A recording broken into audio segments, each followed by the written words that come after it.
Welcome aboard. It's Captain G with Operation First Blood, Global War 1985 YouTube War, turn 2.1, Soviet Far East Command. I'm going to start with a bit of housekeeping. On the last turn, I missed in the Far East Command National Reference Sheet the special ability Red Fleet, which gives the Soviets a -1 on the cost of all of their naval units. If they have more capital ships in the Pacific than the U.S. only has the one carrier. The Soviets at the time had one carrier, but they also had a cruiser, and cruisers are capital ships. That was my miss. So we overpaid. We paid capitalist prices for what should have been a discounted effort of the people and the proletariat. So instead of paying for 4, we should have only paid 3, and we get that back, and it goes back into Comrade Chernenko's 5-year plan that Comrade Gorbachev inherited. So now we have 15 IPP for this turn. Glory, Slava, Soviet Union. All right. So that was the correction. And now we'll move on with the turn. I am using, and I think Admiral Seabass has shown this in his War College, the detailed sequence of play. This is my Bible playlist, whatever you want to call it. This is my Communist Manifesto that I follow every turn. It makes sure that I don't miss anything. Or at least if I do, it's my fault for not following that procedure. So we do not have random event. That was only on the first turn, and if you recall, that was the Philippines. So we're moving to phase 2, which is planning, starting with technology. Now I credit Flak 88 because this is his turn is when I first saw it, but he credited a board gaming bro. Instead of putting the number that I need to succeed, put the number of the technology until we have those little chips. So that we started the list going down the 2nd, 3rd, 5th, 10th. So 2nd is anti-missile defense. The 3rd is computers. The 5th is Caterpillar Drive, which if you don't know what that means, if you haven't seen that in the rules, this makes your submarines harder to detect, i.e. the Caterpillar Drive Hunt for Red October. And then the 10th technology down, chemical warfare doctrine. So those are the 4 techs that I'm going for. All 4 of those techs require an 8 or less to hit. And here we go. So or is it 8 or more? I'm very confused. I just confused myself, I think. So it's 8 or more, sadly, and I only got 1, which is the 11, which is computers. So these are all misses, and we continue to roll poorly on technology. So I will update the tech chart with computers moving up for Mother Russia. All right. After technology comes global operations, diplomacy. So the capitalists, valuing money more than people, decided to go for a free roll, and they missed it. We are going to invest 2 IPP to have the best democracy money can buy. And we are going to roll 3 dice. So we are looking for a 10 or higher, 10, 11, 12. We just need 1 more to secure the love of the people of the Philippines. So I see a 4, a 1, and a 10. This is the 10. So success. This successfully shows the hearts and minds of the people of the Philippines. They now join the Soviets and align to us, and I will return to that later as we roll into purchase units. So under purchase units, if diplomacy worked,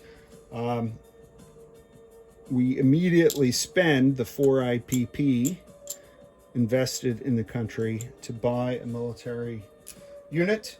The way the rules are, if I spend only 3 on a unit, the 4th one is lost. I can't buy half of a cruiser and then buy another cruiser later. It's got to be spent this turn. You got to spend all of it, and you only have this money. I can't augment it with investment from the Soviets. So for 4 IPP, the Soviets will buy an airborne for an elite Filipino fighting force. So there we are. The rest of the 15, I had options based on whether or not that succeeded. So we spent 2 on the diplomacy, leaving us with the 11 left. We're spending 6 on an air cavalry. That would be 8. We're spending 2, 3, taking advantage of the Red Fleet to finish the Slava cruiser that was in stage 2, and we're going to name it the People of Manila in deference to our new allies. So that is this Slava cruiser, and then with the 1, 2, 3, 3. Well, there should be 4 here. Let me audit my own records real quick. Math is hard. 4 for the mech, 3 for the Slava cruiser because of the discount. That's 7, and 6 is 13, and the 2 from the diplomacy is 15. All right, I think what I was supposed to do is take the 1 that I pulled off and slide it under the stack, but I didn't write that down. So that's the 15, and you can see what we bought, and I will place those later. We have things to do before we place those units. All right, so that was purchase units. Now we're going to move on to phase 4, combat movement.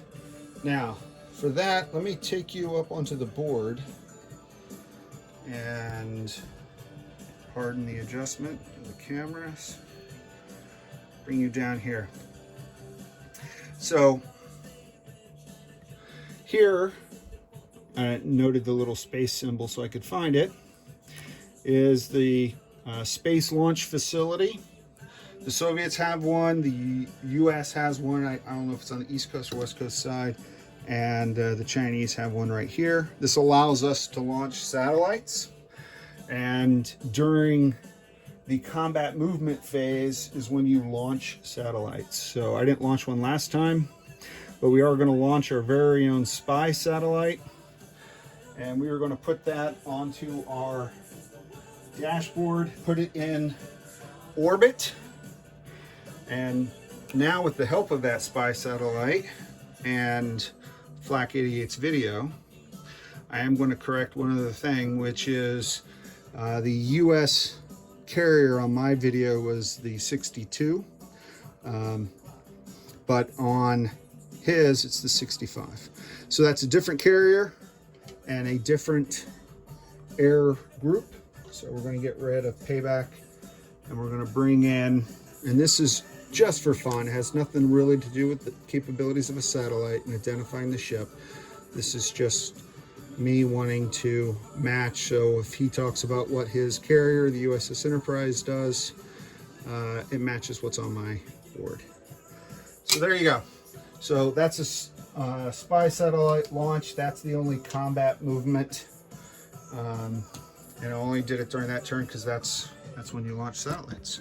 So let me take you back here because I think this helps eliminate the glare. All right, non-combat. I do have a lot of non-combat this turn, unlike last turn.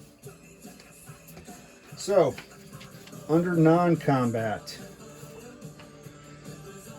here we go. So, I'm going to say where we're going from, where we're going to, and what we're moving. So from P4, which is, I'm going to go around, so hopefully this won't. So from P4, which is this C zone here. We're going to move this destroyer to P1, 2, 3, to P18. We are also from P3 moving 2 of our Foxtrot diesel electric submarines. 1, 2, 3. We're moving K36 and 34 into P18. And then also from P3, we're moving the last 2 diesel electric K29 and K37 into P8. Okay.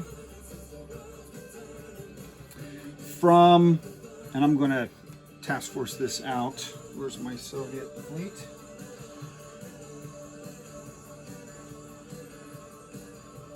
I'll find it after. I apologize. From Novosibirsk, we're going to fly with the benefit of the air base. This air cav and the attack helicopter the same. 1, 2, 3, 4 into Yakutsk, 5 into P8 onto the heavy aircraft carrier. Now, for fixed wing aircraft, when they move flying the same time as the carrier or the amphib vessel moves. So, you know, the old issue with Axis and Allies where your carrier moves 2 and that counts as 2 moves for your aircraft, and they can only move back, you know, out in 1, back for their 4. They're flying rather than riding on the carrier. Helicopters in this game move after or before the naval asset. So yes, it moved 4, but it landed onto this and it's done, and now the ship can move 2. At least that's the way I read the rules and understood it, and I stand by to be corrected by Admiral Seabass and the team if I misunderstood that. So again, from this they get a total movement of 5 with the bonus from the airbase. 1, 2, 3, 4, 5, and then the ship itself. 1, 2. Also going to move my Slava cruiser to join this new task force, which is setting sail out in international waters. And finally, this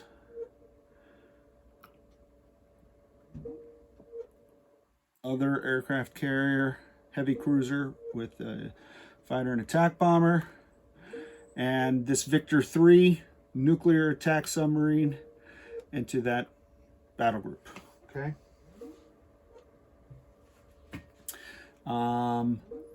And I'll do a disposition of forces of what's left afterwards.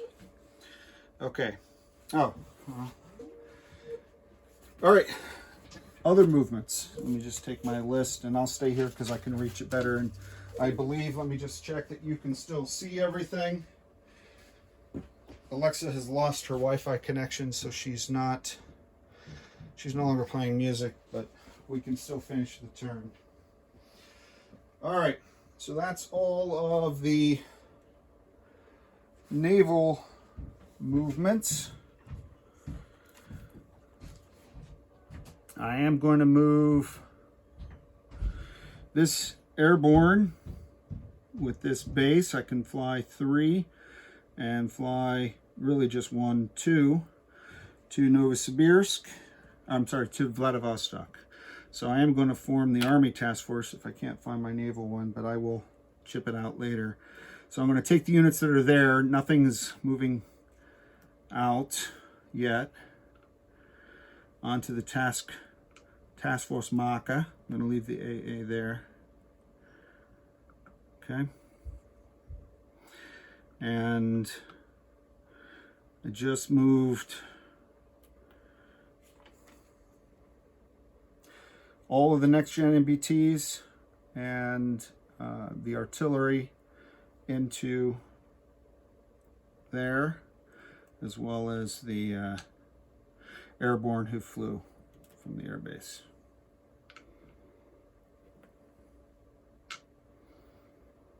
Okay, the reason I left the SAM battery, surface-to-air missile anti-air artillery, is they're going to leave this major shipyard and go sea lift back here to this port in Magadan and take up position here.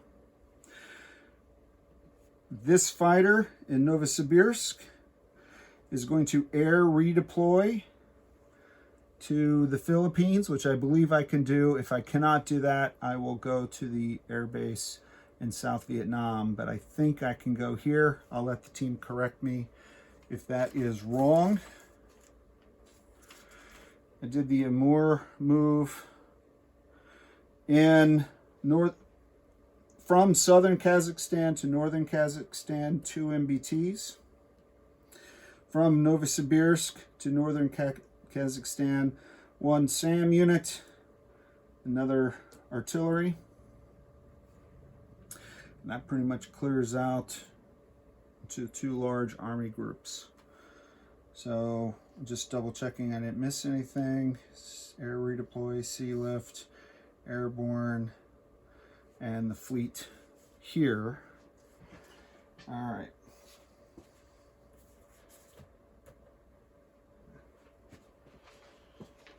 Let me come back and we'll continue with the turn. We're almost done. It's a short, long video. All right, so that completes the non-combat movement. Let me now go to end of turn phase, so placing units. So not sure if this was supposed to be placed now or when I purchased it immediately, but that gets placed there. The mechanized infantry that I purchased produced at this major army base in Vladivostok, so it joins this army group, which is the headquarters of Far East Command. The Slava cruiser joins this remaining task force in P8. And this helicopter air cavalry unit will be manufactured at the, let me just double check. Oh, in Vladivostok. In Vladivostok, so here. Okay. So that completes the place units. Now on collect income. Let me move this to where you can see it. Apologies, I do see a glare. So I went up 1 from the Philippines plus my base 10 for a total of 11 next turn. And pending any housekeeping that Flak 88 will do for me on his turn, if I cannot move the fighter here, or if I need to do something on 3.1, I will do so. But that wraps up the Far East Command turn 2.1. This is Captain G, over and out.